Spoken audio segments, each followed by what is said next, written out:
By the way, I came from the remote area of Bohol. Alright. Yung pangalan ng lugar namin, actually ang pangalan ng lugar namin is Sevilla. I don't know kung meron pang mga taga Bohol dito. Paki-comment naman kung taga Bohol ka.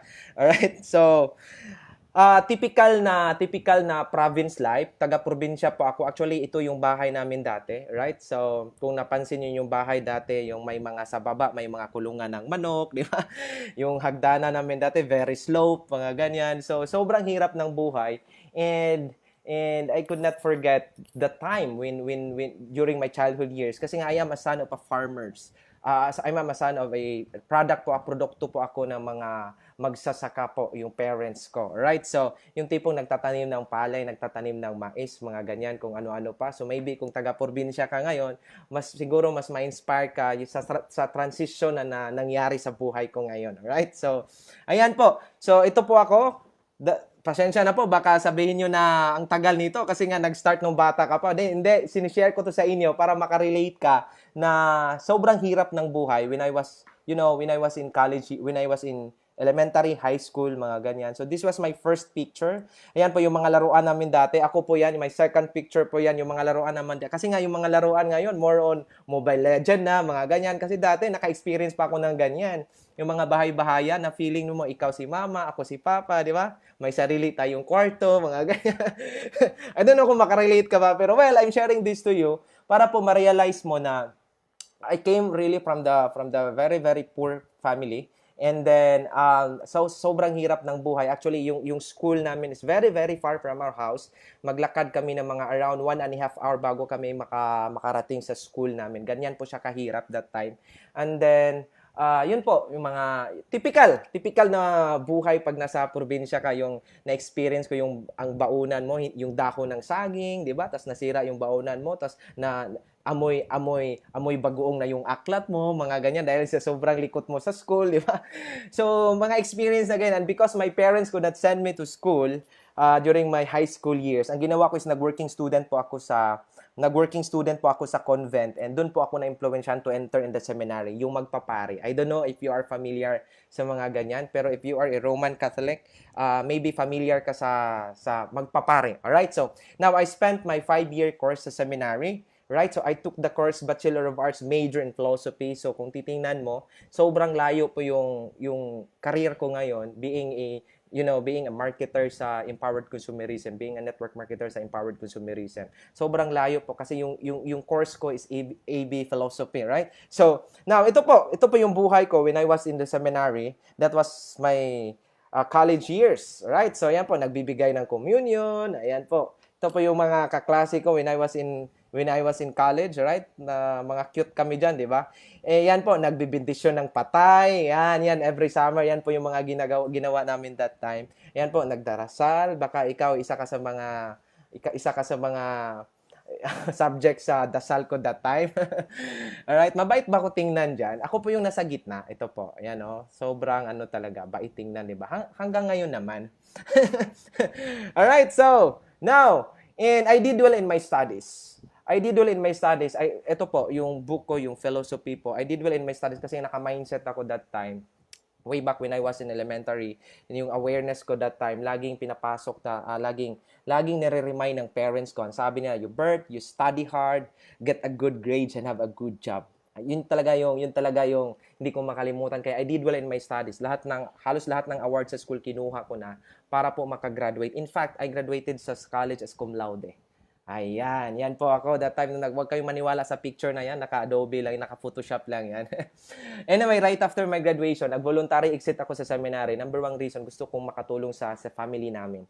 So, dalang-dala ko yung magandang ang tawag dito, magandang record sa school, being a cum laude graduate. So, confident ako na mag-apply ng work. But you know what, guys? I was very disappointed that time, right after my graduation.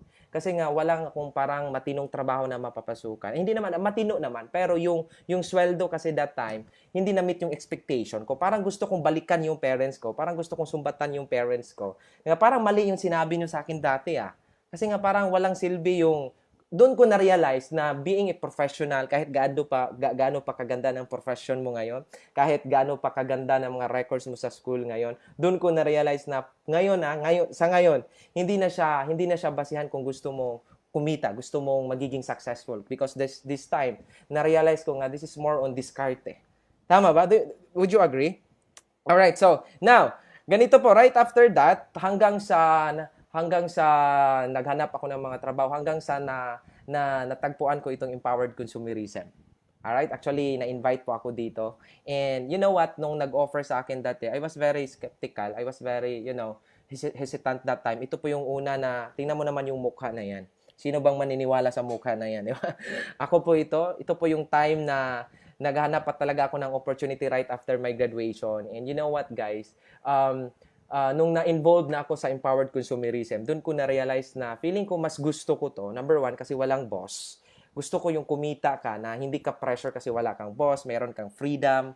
Ayan, so gustong-gusto ko. Pero at first, I was very hesitant. Number one, kasi nga feeling ko that time, hindi ako marunong sa sales. Kasi nga yung linya ko, hindi naman ako marketer by profession. Wala ako sa marketing na side. Tama ba? Kasi nga yung course ko is more on AV philosophy. So, during that time, doon ko na-realize na try ko nga to kasi nga 'di ba meron naman dalawang klaseng tao when it comes to you want to achieve your dreams in life. Meron tayong tinatawag na career oriented at saka meron tayong tinatawag na result oriented na mga tao, tama ba?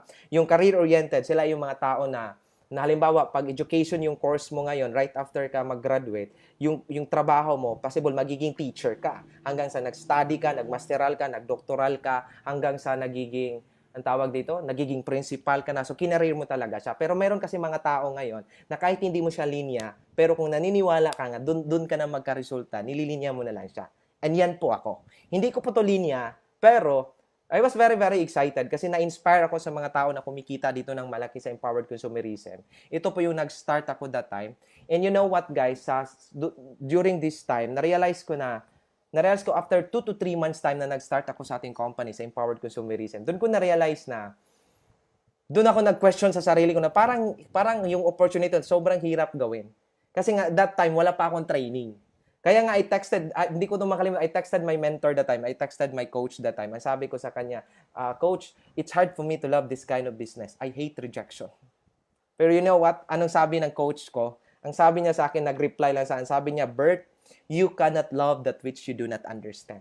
Meaning, hindi ka daw pwedeng mag-love ka, hindi mo pwedeng mahalin mo yung isang bagay o isang tao kung hindi mo siya naintindihan. And maintindihan mo lang yung company natin pag mag-undergo ka ng training. Tama ba? If nag-agree ka sa sinabi ko na you cannot love that which you do not understand, paki-comment naman dyan, paki-react naman dyan. Alright? So, kaya nga I train hard.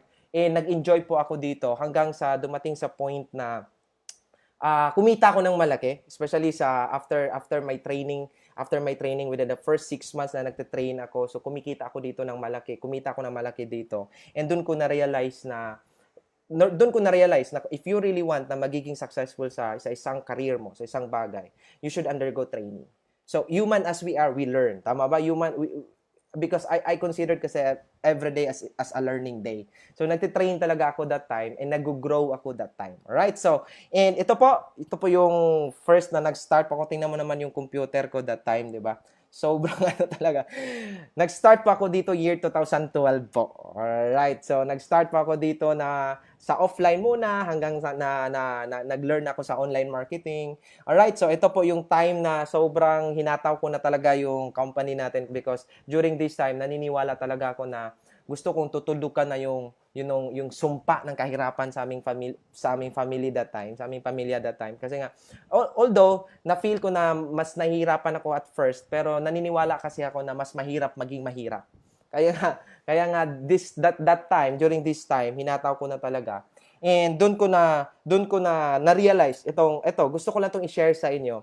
Meron kasing tinatawag natin na fact at saka truth. So if we will, philosophize these two words, fact meaning it is not questionable, meaning it cannot be denied. When we talk about fact, that is a fact. Hindi na siya pwedeng i-debate mo pa na kung totoo ba yan o hindi kasi it's a fact.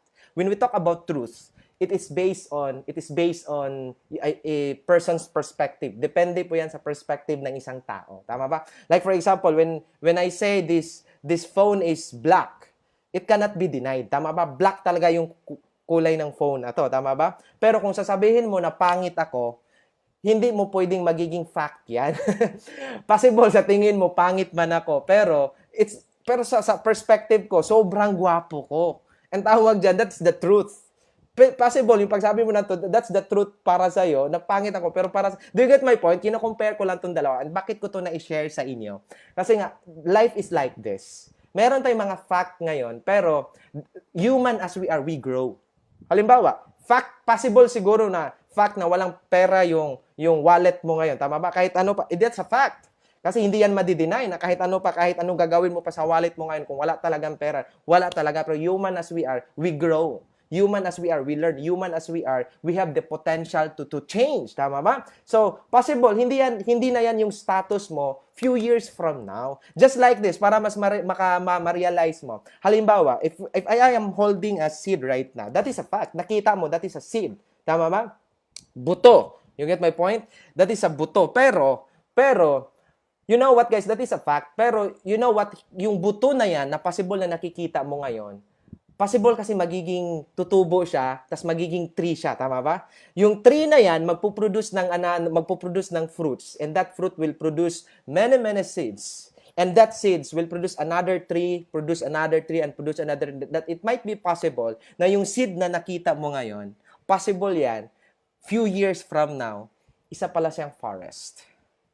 And why I'm sharing this to you guys? Para ma-realize mo na ang buhay natin parang ganyan. Yung journey ko sa empowered consumerism, parang ganito rin. Kasi nga nung nag-start pa ako, imaginein mo yung forma ko nung nag-start ako sa empowered consumerism.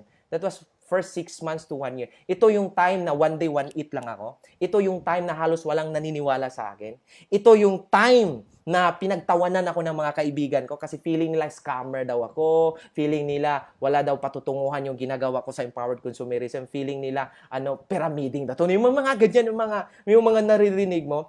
Ito yung kung ikaw ngayon nakarelate ka na ito yung buhay mo ngayon na walang pera, ito yung time na nahihirapan ako kahit pamasahe man lang papuntang office natin. Ito yung time na sobrang hirap ng buhay dito. Ito yung time na na-experience ko na matutulog. You know what guys, nung nag-expand ako sa business ko sa Davao, di ko makalimutan that time, meron ako nakitang isang hotel na very cheap lang kasi nga wala akong budget that time. And you know what, kung magkano lang yung budget ko that time, that is around 50 pesos lang yung binayad ko sa hotel na yon. Alam mo ba kung saan hotel yon? Terminal sa Ecoland po sa Davao. Nag-rent lang ako ng folding bed and doon ko po, magbayad ako ng 50 pesos, niyakap ko lang yung bag ko para hindi mawala. Tapos gising na naman, mag-CR sa terminal, tapos mag-network na naman. Yun po yung mga challenges ko during this time. Pinagtawanan ako, during this time, lumayas ako sa bahay namin kasi wala akong nakuhang support sa kanila. And at that time, sinabihan ko yung parents ko na, Ma, I will leave you for a while in order to serve you forever. Yun po, sineryoso ko talaga, binigay ko talaga yung best dito. And you know what guys, nakakatuwa kasi halos lahat ng mga naniniwala pa sa akin dito, mga strangers pa. And those strangers, hanggang ngayon nagstay pa sila sa akin. And doon ko na-realize na sa marketing ganun talaga. Bias kasi yung mga kakilala mo, tama ba? So, nagtuloy-tuloy lang ako during this time. Dumating sa point na mas masarap pa yung kinakain ng prospect ko kaysa kinakain ng pamilya ko that time. Yun po, doon po ako na yun yung mga challenges ko during that time. If you experience what I have experienced, you know what guys, ngayon lang yan. Because 2 to 3 years from now, I know pa so kung nakarelate ka sa na-share ko, kung ito yung situation mo ngayon na wala ka ring pera, halos nagiging hopeless ka na, nag-question ka na kung para sa'yo ba talaga itong empowered consumerism, baka kasi nga sa sobrang dali lang naman yung pinipresent sa OPP, bakit pag nagpapa-join tayo ng mga members natin ng mga bakit ang hirap mga ganyan. So possible yan yung thinking mo ngayon, pero you know what guys, tuloy-tuloy ka lang yan. Hindi po habang buhay kang ganyan. Why? Kasi nga 2 to 3 years from now, for sure, ikaw na rin yung kikita ng first 1 million mo sa isang buwan. Okay po? Ito po yung breakthrough ng career ko. Imagine mo, I was 21 years old when I earned my first 1.4 million in 1 month. I was 21 years old that time. Imagine mo yung mukha ng teller. Tingnan mo naman yung mukha ng teller. Parang sinabi niya, parang criminal tong batang to ah. Sa kanya ba talaga yan? Guys, by the way, I'm sharing this to you, not to brag. Kung hindi ka pa ngayon involved sa parts sa empowered consumerism, baka ano sabihin mo sa akin ngayon. Well, I'm sharing this to you, not to brag my result, but to motivate and to inspire you na kung nakaya sa isang probinsyano, how much more ikaw dyan na nanonood ngayon. Alright? So, iba yung feeling pag bata ka na kumikita ka ng milyon. Iba yung feeling. Alright? So, possible, yung fact mo ngayon, yung present situation mo ngayon, ayan po yun pa yung second na mga, yan, yung mga earnings natin. Possible, yung present situation mo ngayon, ito po yung experience mo before sa COVID. Tama ba? Kasi nga also that time. Kasi nga that time, nung nag-start talaga ako year 2012, 2013, during those times, kasi wala akong pambayad na pang-rent na mga, pang-rent para sa pag-conduct ng financial literacy training at kung ano-ano pa, pag-train at kung ano-ano pa. Nag-handle kami diyan sa mga kubo-kubo lang. Imaginein mo, sobrang init tapos mga ganyan pa yung experience natin. So, hindi ko 'to makalimutan. And I'm sharing this to you, baka nakarelate ka. Baka nakarelate ka sa ganito. Imaginein mo naman, ako po itong nagpe-present that time. That was year 2013, 2014. And you know what, guys? I-enjoy mo lang tong process na to. Kasi nga sa online kasi ngayon, possible hindi mo na to ma-experience. Kasi nga nag-shift naman tayo sa online ngayon, pero nung nag-start po ako na nag-offline ako, ito talaga yung experience ko. Pero kung na-experience mo to, i-enjoy mo to. Kasi 2 to 3 years from now, mamimiss mo tong amoy ng mga sa hangin na sobrang init kung ano pa. Kasi nga, possible, by next 2 to 3 years from now, for sure, ikaw na yung nagpi-present, nag-i-inspire ng maraming mga kapwa mo Filipino, hindi lang dito sa Pinas but sa iba't ibang countries. Ito po yung mga talks na natin. Tingnan mo naman. Alright? So, and yan po sa cultural, and na-invite na po tayo. Alright? So actually, I was given the chance to inspire, especially during the anniversary natin sa MOA Arena po, with 30,000 attendees po, na kapag-share po tayo dito year 2015 po. Imaginein mo yung transition ng buhay natin. Maniwala ka lang, kapatid. Maniwala ka lang. Kung ikaw ngayon nagpe-present lang ka sa online, one-on-one, few years from now, believe me, ikaw na rin yung mag-share ng success story mo sa MOA Arena at saka sa Philippine Arena pa. Alright? So, ito po, tingnan mo naman, kung ito yung present situation mo ngayon, ito yung sinabi ko sa inyo, wala kasi kaming budget that time for recognition. So, yung nagre-rent lang kami sa mga kubo-kubo lang. Imaginein mo, yung mga top leaders ko, ina-awardan ko, siguro na sa mga 8 to 10 lang kami na nagpe-present dyan, or nag-award. Yearly recognition po yan namin. Imaginein mo, tingnan mo tong most productive leader of the year 2013, meaning yearly recognition po yan. Imaginein mo yung venue namin, kubo po. Kasi nga, imagine mo, ito, isa sa mga top leader ko, si Paul Manatad. Hanggang ngayon siya, Millionaires Club na, may sariling sasakyan na, marami ng millionaires under his team. Ito po yung experience namin kasi wala kaming pambayad. Tingnan mo naman. Wala pa kami kahit budget pang dress, basta naibigay lang yung certificate, tama ba? Pero i-enjoy mo yung moment na yan kasi 2 to 3 years from now, ganyan ka na mag-recognize sa team mo ngayon. Alright? So, ito po, it happened in, sa SM po ito. Imagine mo, these were my top 20 last 2018 po. Ganito na po kami mag-award. Pero dati, kubo-kubo lang kami kasi wala kaming pang-rent. Alright? So, kung ito yung situation mo ngayon, alright, so nag-jeep ka lang or maybe naghabal-habal ka lang, nag-angkas ka lang. Ito po ako that time nung nag-start pa ako. But ini-enjoy ko yan. Ini-enjoy ko yung usok ng motorcycle. Kung ikaw ngayon naka-jeep lang ngayon, naka-jeep ka, bukas paglabas mo, tapos sasakay ka ng jeep, it's okay kung nag-start ka ngayon sa empowered consumerism na ganyan yung buhay mo ngayon. That's okay. Kasi nga po, hindi ka habang buhay na maging ganyan. Tama ba?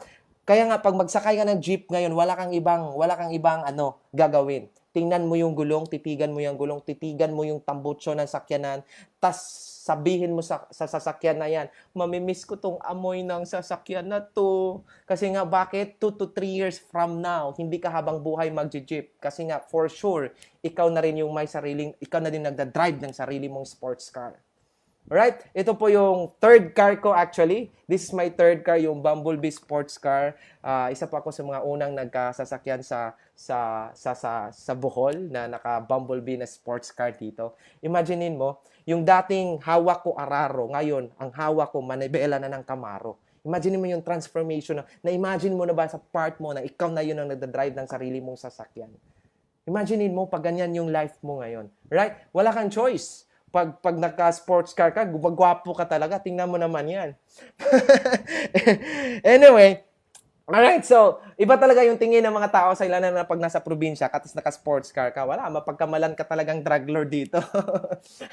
Anyway, yan po yung situation ko ngayon. Again, guys, I'm showing this to you. Oy, ganito po, baka sabihin nyo na, oh, bigay yan ng company. Kasi nga, di ba, may mga manarinig tayong mga ganyan. Sariling pera ko po yung binili dyan, ha? Hindi po yan bigay ng company, alright? Income po, galing sa company po. Ayan po. Para clear, income galing sa company, sa Empowered Consumerism, savings ko talaga, binili yan. Alright? So, yan po yung ano ko. Actually, ito po yung, I have 3 cars after sineryoso ko, after 5 years, 6 years, na sineryoso ko yung Empowered Consumerism natin. Alright? So, and guys, again, I'm showing this to you, not to brag my result, pero hopefully, ma-inspire ka. Imagine mo guys, I am from the province of Bohol. Right? So, and ito, ang first car ko dito is itong Honda Civic. Yan. Nabili ko yan mga year 2014, yung mga Honda Civic na yan. Imaginein mo, ang goal ko talaga that time, nung nakabili ako ng first car ko, gusto kong balikan ko talaga yung parents ko. Gusto ko talaga, wait mo na, baka mag-low bat ako. Alright? Okay, so, yun. Okay? So, gusto ko talagang balikan yung parents ko that time. Gusto ko na ipakita sa kanila na meron at meron talagang resulta sa ginagawa ko. Kaya, ang ginawa ko that time, bumalik ako sa bahay namin, dalang-dala ko yung sasakyan na nagda-drive ako. And I was very, very inspired that time. I was very, very excited that time kasi gusto kong ipakita sa kanila na ito talaga yung resulta na nangyari sa akin. And you know what, guys? Very inspiring po. Very motivating po yung first na words na narinig ko from the, galing sa bibig ng parents ko that time. Ang sabi kanila sa akin nung nakita lang nagda-drive ako dyan, ang sabi nila, Bert, isauli mo yan, baka masira yan. And you know what, guys? I believe na the greatest revenge is massive success. Kaya kung ikaw ngayon nag-start ka ngayon na wala ka pang result, nag-start ka ngayon na pinagtawanan ka ng mga kaibigan mo, 'di ba? Sinaktan ka ng mga kaibigan mo. You know what, guys? Pag nagiging successful ka, hindi mo na sila kailangang balikan para saktan mo. Hindi mo na sila kailangang balikan para sumbatan mo. Because I believe that the greatest revenge is massive success. Yan po, pinasakay ko sila hanggang ito po yung bahay namin dati. Kung ito yung present situation mo ngayon, maybe this is a fact. Hindi po, it cannot be denied pag ganito talaga yung bahay mo ngayon. Kung makarelate ka sa akin, di ba? And guys, you know what, guys? I-enjoy mo yung bahay mo ngayon. I-enjoy mo yung amoy ng CR mo, di ba? Pag nakakita ka pa ng daga sa CR mo ngayon, tapos yung nakakita ka ng daga na sobrang parang mas makapal pa yung mukha ng daga kaysa sa amo niya, di ba? Yung nagtitigan kayong dalawa, parang ikaw pa yung nahihiya sa daga. Na-imagine mo yung mga ganyang experience, yung mga i-enjoy mo yung, di ba, na puno ng anay yung bahay mo. Anay ba? Puno ng anay yung bahay mo. I-enjoy mo yan ngayon. Magpa-disco ka sa mga anay mo ngayon because 2 to 3 years from now, pag nagiging successful ka sa Empowered Consumerism, believe me, hindi na mamimiss mo yung bahay na yan. Why? Kasi nga possible, ikaw na rin, yan po yung bahay namin dati, di ba? Yan po yung mama ko. Po yung bahay namin way back 6 years ago, 7 years ago, mga ganyan. And dito na po ako nakatira ngayon. Ayan po, imaginein mo, may sariling swimming pool yan.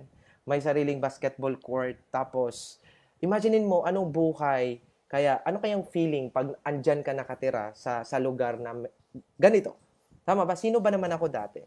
Anak lang ng magsasaka, pero ito yung transformation ng buhay ko. Do you get my point? Again, this is just one of my investments. Right? So actually, nasa Cebu po ito. Actually, nasa Bohol po ako. Pero dahil may COVID, hindi kami nakabalik ng Cebu. Actually, every 3 days in a week po andun kami na meron tayong 2 bedrooms na unit dyan. Right? So, imagine mo pag yung family mo, yan po yung family mo nakatira sa bahay na yan. Tama ba?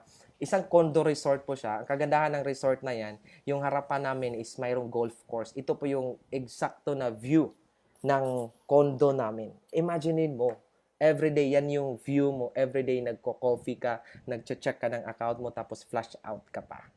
these are just one of my, my investment. Pero ang dami kong mga nabili mga commercial lots dito sa Bohol. Meron kong mga nabili na isang bundok doon sa Panglao Island, yung isa sa mga pinakamataas na bundok doon, binili ko, overlooking, tapos nilagyan ng road papunta sa taas para doon ko itatayo yung ultimate na dream house ko, yung parang bahay ni Iron Man. Ayan. Okay, so alright, so hopefully na-inspire ka, and then ito na po, dati nagpapapicture ikaw, ngayon nagpapapicture ka lang sa mga coaches mo, nagpapapicture ka lang sa mga mentors mo na naka-receive sila ng mga awards. Actually, ito po yung one of my coaches, si Coach El Nitare, Upline El Nitare po, naka-receive siya ng profit sharing sa company. At ito po ako that time nagpa-picture lang, pero I believe kasi hindi ka lang hanggang dyan ka lang. Kasi nga, naniniwala pa ako, 2 to 3 years from now, ikaw na rin yung may profit, makareceive ng profit sharing ng company. That was year 2018. That was my second time na naka-receive ako ng profit sharing ng company. Meaning, pag profit sharer ka, US trip qualifier ka pa ng company. Alright, so, ayan po. Kung ito yung situation mo ngayon, nanonood ka lang ng NBA, kasi nga, wala kang ibang ginagawa ngayon, di ba? Nanonood ka ng replay ng NBA sa TV mo ngayon, 2 to 3 years from now. Pag magiging successful ka sa ating company, believe me, personal mo nang mapanood yung NBA. Actually, ito po, free trip po ito ng Empowered Consumerism. 2 weeks po kami na naandun sa US po. Part po ito ng tour namin. Na nanonood kami ng laro, actually, LeBron to at saka Milwaukee Bucks. Yan po yung sobrang ganda. Sobrang lapit namin sa court. Tingnan mo naman yan. Oy, ba't nasali pa to? Hindi yan kasama. Yan po. Possible, imaginein mo yung buhay mo ngayon. What if ito yung buhay mo ngayon? What if nagkita-kita tayo ngayon, 2 to 3 years from now? Possible, di ba? After kasi nitong COVID virus, after kasi nitong pandemic, for sure, merong postpartum na mga, or yung feeling na gusto mo talagang mag-travel. What if 2 to 3 years from now, lahat na tayo kumikita sa ating company sa Empowered Consumer, nagkita-kita tayo sa airport, di ba? Nakita kita, dalang-dala mo yung bag mo, nag-check ka sa account mo using your Mac, di ba? Nag-check, nakikita kita. Imaginein mo yung sarili mo pag ikaw to. Well, dalang-dala yung LV na bag mo, tama ba? Imagine mo nagkita tayo sa airport, tapos tinanong kita, oy, partner, saan ka pupunta? Tapos sasabihin mo sa akin, actually ako, coach, pupunta ako sa Hong Kong. Kasi nga, nakahita ko ng travel sa company, free travel ng company. Tapos, alam mo ba, coach, after ng Hong Kong, next week, pupunta naman ako ng Thailand. Ayan po, tingnan mo naman ako nung nasa Thailand ako. You know what, coach? Ano pang mas nakaka-inspire? After next week po, coach, pupunta po ako ng Taiwan. Yan po. And after this, coach, after Taiwan, gusto ko rin po pumunta sa Korea. Alright, imaginein mo, after mag-Korea ako, pupunta ako doon na may snow, coach. Ang ganda. Kumikita ka na ng malaki sa company. Imagine mo po, yan yung sinasabi mo sa akin nung pag magkikita tayo sa airport. Yan po. Alright? And ikaw, coach, saan ka ba pupunta? Sasagutin kita. Pupunta ako ng Dubai. Alright? Before ako mag-Dubai, kasi may connecting dyan, pupunta muna ako ng Maldives. Imagine mo pag ganyan yung conversation natin na nandun tayo sa airport. Guys, just try to imagine this. Gaano kaya kasarap yung feeling? Ano kaya yung feeling pag ganyan yung conversation natin? Alright, imaginein mo, actually, free trip ito ng company na nandun kami sa Maldives. 200 plus po kami na nandun kami. Free po yan ng company. Ang kagandahan, every year po nagbibigay yung company ng libreng travel. Kasama po natin yung mga onliners ko dito. Alright, gusto ko palang i-acknowledge yung team ko dito, yung Atomic International na team. Kasama ko pa dito sila Ate Del, sila Ate Jen, sila Bon Bunhayad, of course, my wife. Kasama ko po dyan. Okay, si Doki. Alright, so, imagine mo pag ganyan yung usapan natin. Imagine mo tapos sasabihin mo pa sa akin, alam mo ba, coach, na gusto kong pupunta din sa New York. Imagine mo pag ganyan yung conversation natin. Right? So, imagine mo pag ikaw to, alam mo, coach, next year, may na-book na kaming travel, mag-Indochina kami. Pupunta kami ng Vietnam. And after Vietnam, pupunta pa kami ng North Sikkim. And after North Sikkim, pupunta pa kami ng Laos. Ito po, isa sa mga highest peak ng Laos. Inakyat ko talaga. Iba kasi yung tripping ko pag pupunta talaga kami sa iba't ibang countries. Hindi po yung ordinary na hindi po kami kumukuha ng mga agency. Kami talaga yung Imagine mo pag ganyan yung conversation natin. Tapos, after Laos, pupunta pa kami ng Malaysia. And after Malaysia, kasi nga 2 weeks yung travel namin, coach, pupunta pa kami sa Golden Bridge sa Danang. And after that, pupunta pa kami ng Cambodia. Imagine mo, guys, Gaano kaya kasarap yung feeling pag ganyan yung conversation mo habang nagkikita-kita tayo sa airport. Tama ba? And sabi mo sa akin, Coach, doon sa airport, sinabihan mo ako na, Coach, gusto ko mag-meeting tayo. Saan ba tayo mag-meeting? Mag-meeting, Coach. Next month kasi puno na yung travel ko ngayon. Na-imagine mo ba? What if mag-meeting tayo, pupunta ka pa ng Bali, Indonesia. Tama ba? Yan po, ito sa Nusa Penida, sa Bali, Indonesia. What if pupunta tayo ng, maka-experience ka ng mag-cruise, na 3 days na cruise. Ito po yung Halong Bay na cruise. Ano kaya yung feeling? And ito po lahat ng dahil po ito sa empowered consumerism. Alright? So, and gusto ko makig-meet up sa akin kasi sobrang busy na schedule natin. Doon na lang tayo mag-meet up sa Golden Gate sa San Francisco na lang, Coach. Para manood tayo ng laro ni Stephen Curry at ni LeBron. Tama ba? Imaginein mo, pag ganyan yung pag-usapan natin. And after that, Coach, pupunta tayo ng Las Vegas. Mamasyal naman tayo doon. Ang sarap kaya. Ang sarap ng buhay pag habang bata ka na mamasyal ka na. Hindi para magtrabaho sa iba't ibang country, pero para mamasyal. And that's because of empowered consumerism. Alright? Maganda ba? Alright, so, yan po, yung naka-New York tayo at ito po, nakapunta na po tayo sa New York Times Square. Dito po, nagsushoot yung Spider-Man, di ba? Ito yung isa sa mga pinakasikat na tourist spot sa New York, yung New York Times Square. Imaginein mo, sino ba naman ako dati? Kasi yung pinuntahan ko dati, mga mall lang. Way back 5 years ago, actually, naka 20 plus countries na po tayo. In my 5 years, 6 years, 7 years, na ginawa ko, sineryoso ko yung empowered consumerism. Alright, so, yan po. And actually, last 2017 po, I was so blessed that time because, you know what guys, nag-start kasi ako dito, no, nakapasok ako ng ranking sa Bohol muna. Na-awardan ako sa Bohol una, nagiging top 9 po ako sa Bohol, hanggang sa nagiging top 4 ako sa Bohol, hanggang sa nag-top 1 ako ng Bohol, and after na nag-top 1 ako sa Bohol, nakapasok ako sa whole Philippines sa Empowered Consumerism. 2017 po, nagiging top 11 po ako. In 2018 po, nagiging top 6 po ako. In 2019, nagiging top 3 na po tayo. So, kung tiningnan mo yung ano ko, if you observe my, awards, Kaizen, tama ba? Continuous improvement. Kasi naniniwala kasi ako nga, I should beat myself. I should be better than my yesterday. Yun po yung goal ko. Huwag ka pong makipagkumpetensya sa ibang tao. Ang goal mo, dapat i-beat mo yung records mo everyday. Yun talaga yung goal mo and blessing will follow and that award will follow. You get my point? Alright? So, mag-comment ka naman dyan kung andyan ka pa. Hopefully, na-inspire ka. And before guys, if na-inspire ka sa kwento ko, ba't na pinapakita ko tong mga previous na mga pictures ko kahit nakakahiya, 'di ba?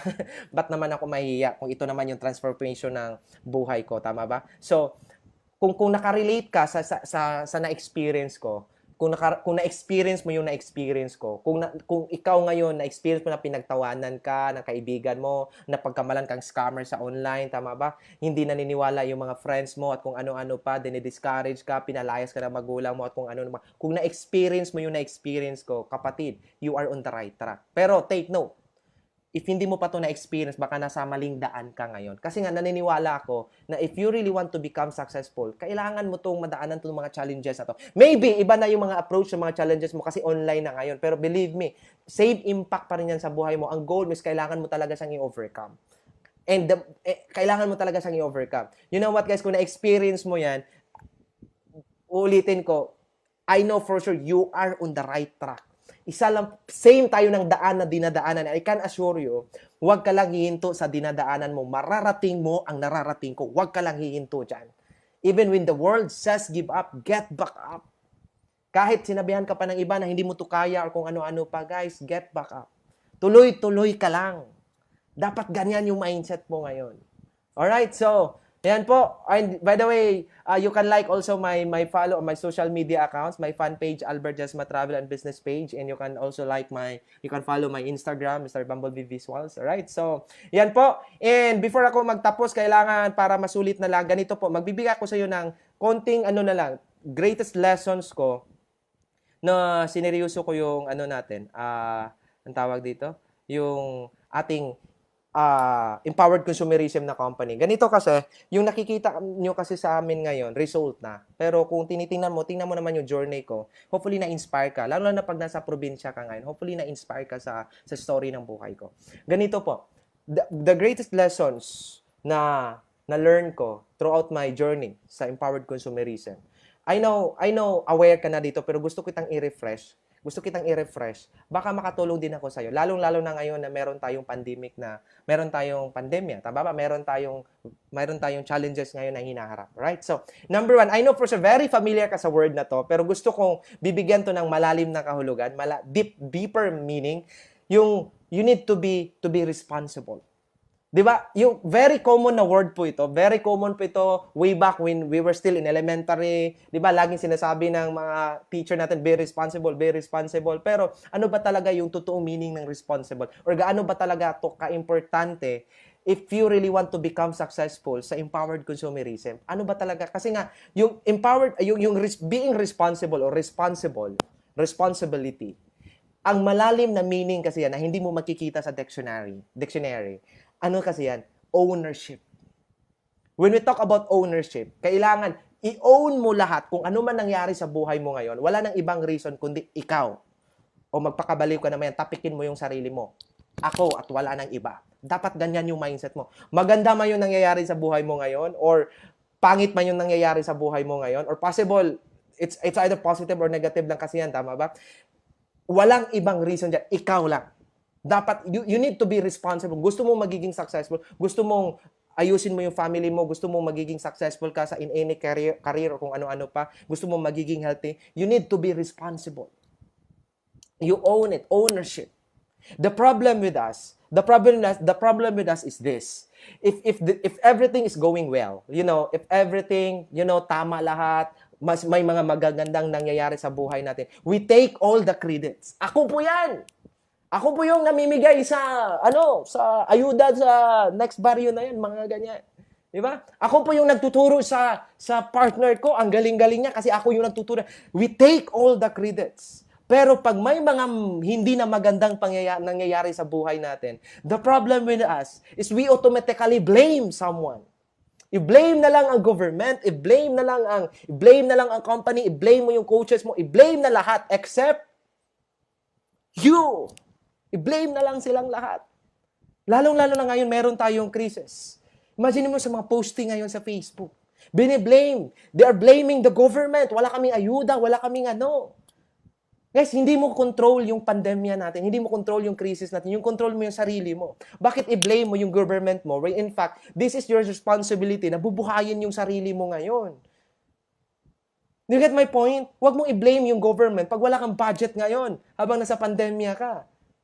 Do you get my point? Kasi, tatanungin kita, baka nakalimutan mo, who made the choice? Sino yung gumawa ng choice na habang wala pang pandemya or habang wala pang pandemic ngayon, bakit wala kang ginagawa? Bakit hindi mo sineryoso yung empowered consumerism para ngayon may savings ka na? Who made that choice? Guys, remember this, you always make the choice. Kaya, do not blame anyone. Kung i-apply na sa business natin, remember this, yung natin, yung bonus na lang yung tulong ng coaches mo, kung ano na pa. Actually, this is your own business. Kailangan ikaw mismo, kung may magandang nangyayari sa buhay mo ngayon, sa negosyo natin ngayon, or kung meron hindi magandang nangyayari, walang ibang mabiblame yan. Ikaw lang at wala nang iba. Huwag mong i-blame. O kahit sa ibang bagay na, huwag mong i-blame yung ex mo na nagka-leche-leche yung buhay mo ngayon. You made the choice. Ikaw yung sumagot ng oo dyan. Tama or tama? Do you get my point? Do you get my point? You own it. Lahat ng pangyayari sa buhay mo. Pag ma-master mo to guys, ang bilis ng success mo dito sa empowered consumerism. Iwasan mo yung mag-complain ka. Iwasan mo i-blame yung company. Bakit kasi ganito? Bakit kasi may maintenance? Bakit kasi may mga ano-ano pa? Stop blaming. Dapat yung focus mo ngayon, yung circle of influence mo, yung self mo, yung mind mo. Kasi nga, pag lumabas ka sa bigger circle na yan, eto, mga government or kung ano pa, na hindi mo na control sila, opinion ng ibang tao. Pag nagka-focus ka sa ganyan, the moment mag-focus ka, magkakaproblema ka. Do you get my point? Same lang sa ano, di ba? Same sa business natin. Bakit hindi mo to kailangang iasa sa iba? Bakit hindi mo kailangang i-blame kung ano man na bakit? Kasi nga, kung magka-resulta ka dito, ikaw naman yung mag-i-enjoy. Kung bibili ka dito ng sports car, sino bang magdadrive? Ako ba? Hindi naman. Ikaw naman. Tama ba? Kung magka-mansion ka dito, ikaw naman mag-i-enjoy sa mansion mo ngayon. Kung meron kang mga free travels na ibibigay na empowered consumerism, ikaw naman yung mag-i-enjoy, hindi naman yung upline mo, hindi naman si Dr. Ed, ikaw naman. Kaya nga mo iasa sa iba. Pati na relasyon natin, inaasa mo na sa iba. Inaasa mo na sa partner mo. Nagiging conditional na yung love mo. Kasi nga, you are irresponsible. Ay yung sign yan, yung pagiging yung pagsabi mo na, mamahalin kita kung mamahalin mo ako. Conditional na. Inasa mo na sa iba. Guys, dapat focus ka sa circle of influence mo. Ikaw, yung self mo. Para pag ma-master mo to, believe me, sobrang dali ng success mo dito sa empowered consumerism. Be responsible. Ownership. Alright? And last but not the least, ito na po, tapos na po ako actually. And the last but not the least, ganito po. Number 2, pinaka-importante na ma-apply mo, lalong-lalo na meron tayong crisis ngayon. Number 2, move on and adapt. Mag-move on ka na. Alam ko marami, ulitin ko number 1, be responsible. Number 2, mag-move on ka and adapt. What do you mean by mag-move on and adapt ka? Ganito po. Alam ko maraming mga challenges sa buhay natin. Tama ba? Alam ko maraming mga possible na mga, mga challenges na hindi mo inasahan. Lalo na meron tayong pandemic ngayon na hindi natin control. Tama ba? And you know what, guys? Ang problema kasi natin is nakafocus tayo sa problem. Hindi tayo nakafocus sa solusyon. Hindi ko nila lahat, pero most of us, nakafocus kasi bakit ganito, nakafocus tayo sa effect ng problema instead na hanapin yung solusyon or kung ano-ano pa. Tama ba? And you know what, para ma-handle mo ito ng maayos, kailangan mo para makapag-move on ka agad, lalong-lalo na pag may mga ganitong klaseng kasi nga hindi mo lang ito ma-apply sa pandemya natin or sa challenges na hinarap natin, pati pa sa negosyo natin. I-share ko ng konti. Alright? Kung gusto mo talaga maka-move on, kahit saang bagay, you need to master this 5-letter word. Smile. Smile. Just relax. Relax, chill ka lang. Huwag kang maratol. Tama ba? Huwag kang maratol. Ano gagawin ko dito? Bakit ganito? Wala na kaming makakain. Ano pa? Ano nang gagawin ko sa negosyo ko ngayon? Sanay kasi ako sa offline. Tas ngayon, nag-change na ng online. Hindi ko alam. Mag-move on ka. Just smile. Life is life. Tama ba? Huwag kang mag-focus kasi nga ang problema kasi natin, iyak tayo ng iyak sa the same problem na hindi naman natin control. Same lang yan, 'di ba? Pag nagsi-share, just like ganito. Pag magsi-share ako sa inyo ng joke, tapos paulit-ulit ko 'tong sinishare sa inyo, tatawa ka ba? Do I sound funny? Hindi naman. And what I'm trying to say is this. If you do not laugh again on the same jokes, why do we cry on the same problem over and over again? You get my point? Mag-move on ka. Stop worrying about the things that you cannot control. Especially nga may pandemya tayo. Hindi mo naman yan control. Control ba yung government mo, yung tulong? Hindi mo naman yan control. Yung focus mo, mag-focus ka sa self mo. Ano bang pwede mong gawin sa business natin para kikita ka ng malaki, para hindi ka naaasa sa government? Dapat yun yung mindset mo. Stop worrying about the things. Hindi lang things. Pati pa mga persons. Stop worrying about the persons that you cannot control. Because whether you like it or not, we cannot please everybody. Tama ba? Sa negosyo natin, lalong-lalo na mag-alok ka ng business, kahit gaano pa kaganda yung intention mo ngayon, kahit gaano pa kaganda yung intention mo na tutulungan mo siya, meron talagang masasabi yung iba dyan. Dapat tanggapin mo yan. Mag-move on ka agad. Huwag kang mag-focus sa ganyan. Pyramiding yan. Scam yan. Ang dami, di ba? Kayo lang yung mayaman yan. Pagpipirahan ka lang yan. Normal yan. Dapat tanggapin mo yan. As long as you know that you are right, then go for it. Just do it. Dapat yun yung mindset mo. Sa case ko ngayon, hindi ko control, hindi ko alam. Baka ano yung iniisip mo ngayon sa akin? Bakit iba yung intonation ng Tagalog niya? Siyempre, hindi ako tubong Manila. Who cares? Taga Bohol ako. Who cares? As long as nakapag-inspire ako ng maraming Filipinos. Do you get my point? You should accept the fact that not everyone is supposed to like you. Lalo na sa business, you should accept the fact that not everyone is supposed to support on your business. Kahit nga close friends mo eh. Kahit nga family, minsan pa, hindi pa sila magsusupport. And that's life. Dapat matanggapin mo yan. That not everyone is cheering on your success. That not everyone is celebrating on your success. And that's life. Dapat tanggapin mo yan. Even in the Bible. Nasa Bible yan, tama ba? David would have never become the king without Goliath. Meron at meron talagang mag-go against sa'yo. Tama ba? Joseph would have never taken the throne without his brother throwing him into a pit. And that's life. And even Jesus Christ. Jesus Christ would have never risen from the dead and brought us salvation without Judas betraying him. You get my point? So stop worrying about, or you quit worrying about the things that you cannot control. You get my point? Quit worrying about the things or the persons that you cannot control, because you know what?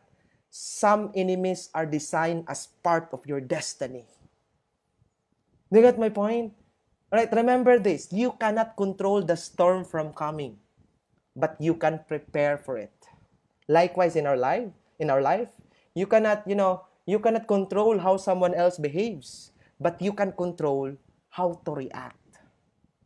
Dapat i-master mo yan. Guys, just focus, keep running your race without bothering who's not celebrating or cheering on you. Just focus on your race.